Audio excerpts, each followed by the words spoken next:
and welcome. You know, they say that art is what makes life livable. And tonight we're going to speak with gallery owner Steven Lopez about his gallery, Art Zone 461, and its collection of art. Welcome, Steven. Thank you. So tell us about Art Zone. Art Zone? Yeah. Art Zone, we wanted to, when I closed my last gallery, we didn't want to move downtown, and I had completely ruled out the Mission. I didn't want to go there. And that's where you ended up. And that's where we ended up. And we found a fabulous space, and it just kind of reeked gallery when we found it. And doors opened and long space, and we've got a 100-foot long brick wall and front and back windows. We get a lot of natural light. In a sense, though, it's kind of the antithesis of a downtown gallery. I mean, we were there just a few weeks ago chatting at the 30th anniversary of Art for Healing, the charity that puts art in healing environments. And I thought when I walked in, well, is this an art supply store? Is it a gallery? Is it an event space? I mean, a lot of galleries have an uptight feeling like, oh, I can't do anything in here. No, but yours was very inviting. Well, we have a policy which is say hello and welcome to everybody when they come in the door. So people do find it's comfortable, and we change our furniture around once in a while and put cases in different places, display cases or bookshelves, move things around. So we try to keep it dynamic, and we've got a white wall side gallery, and then we have the brick wall, and otherwise the walls have a skim coat of concrete on them.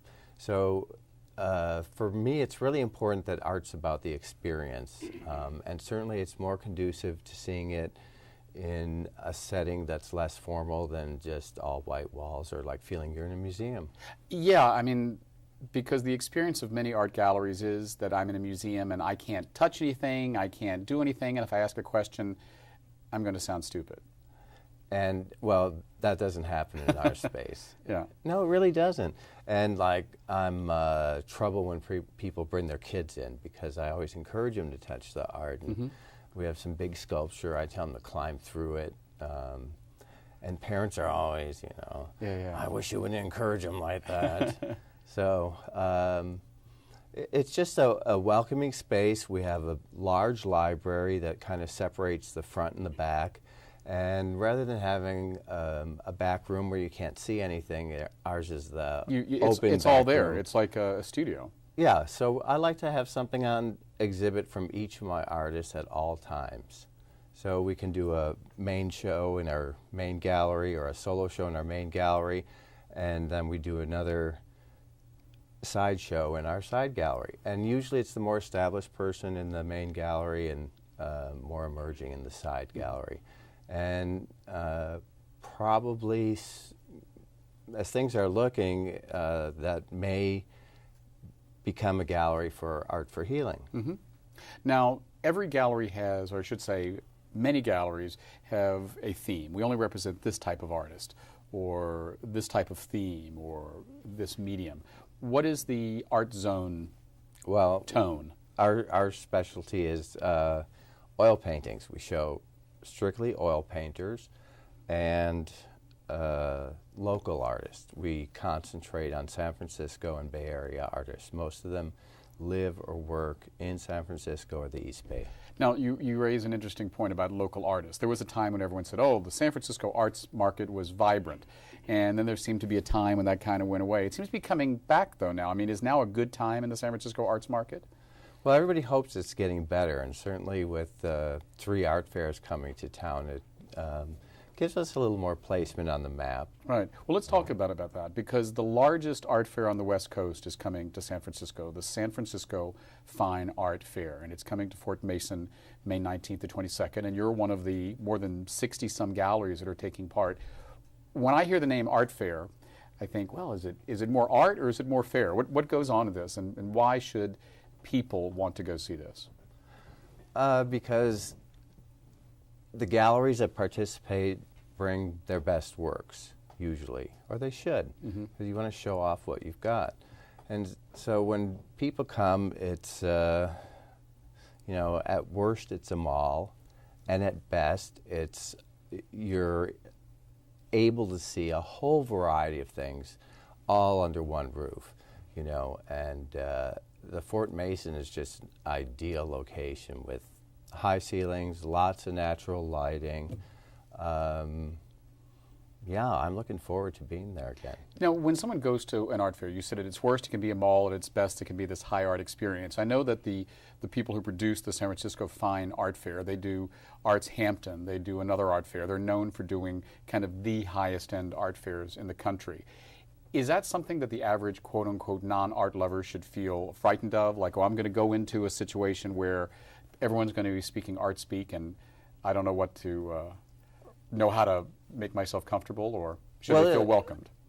I think you'll definitely feel welcomed. I understand the organizer trying to have a special entrance. I don't know what that means yet, but hopefully it'll be something interesting and inviting.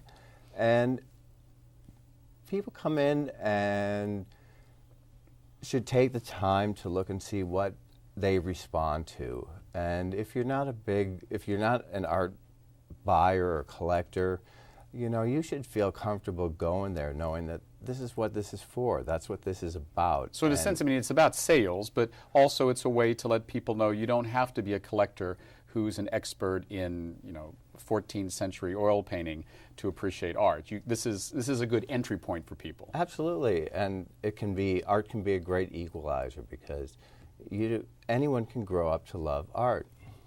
Yeah, I remember the first time I bought a piece of art, I had a gallery owner friend, and I said, well, I don't know what to buy. What's good art? And he says, well, what do you like? And I said, well, I like a lot of kind of stuff. And he said, buy what you like. Do you think that's good advice across the board for a would-be collector? Absolutely. I discourage people from saying that they're buying for the investment. And I say, you gotta have, we emphasize art as experience, and it sort of bridges the decision between purchasing a vacation or an experience like that or a possession. So if you own an original piece of art, you've got something. If it's an oil painting, it's something dynamic, something fluid. They can take years to dry, for example.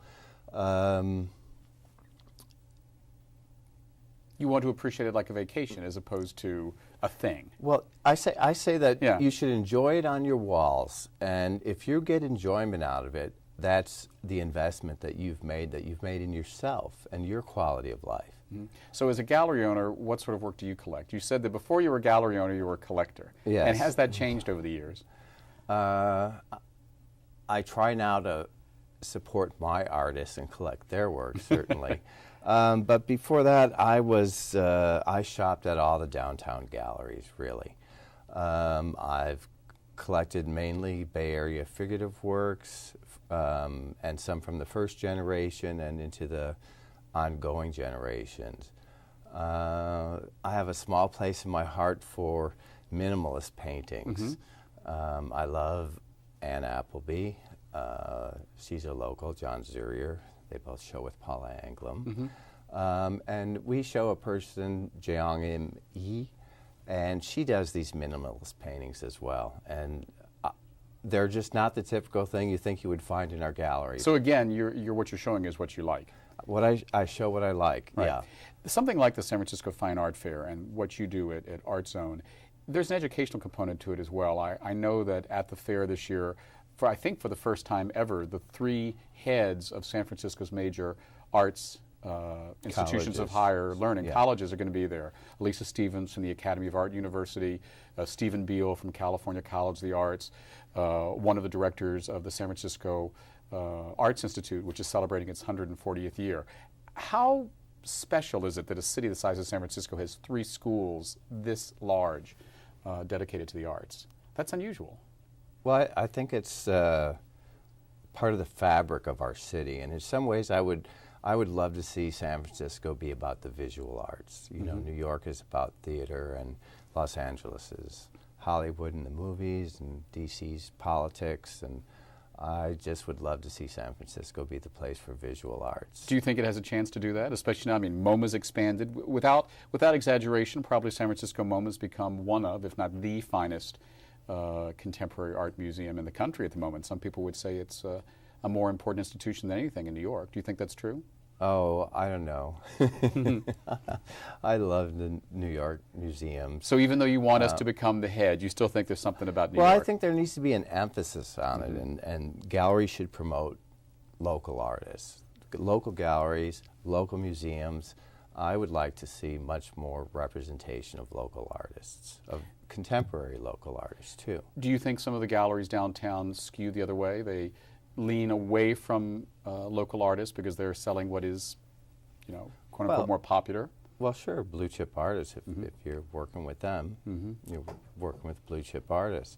I like the experience of watching somebody and watching them and their work grow and mature. So I've been going to open studios since I lived here for 25 years. Now you say that at the art fair, galleries are going to show, you hope they show their best work. So Art Zone is going to be there. Who are you going to be showing at the San Francisco Fine Art Fair? Well, we're mostly going to be featuring the Art for Healing collection.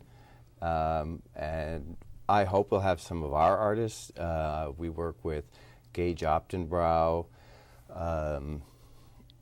So a whole collection of your best artists, plus Art for Healing. We'll see you there. We've been speaking with Steven Lopez of Art Zone Gallery, and we'll see him at the San Francisco Fine Art Fair. Next, we'll be speaking with Dwayne Kramer about his incredible and iconic photography. We'll be right back.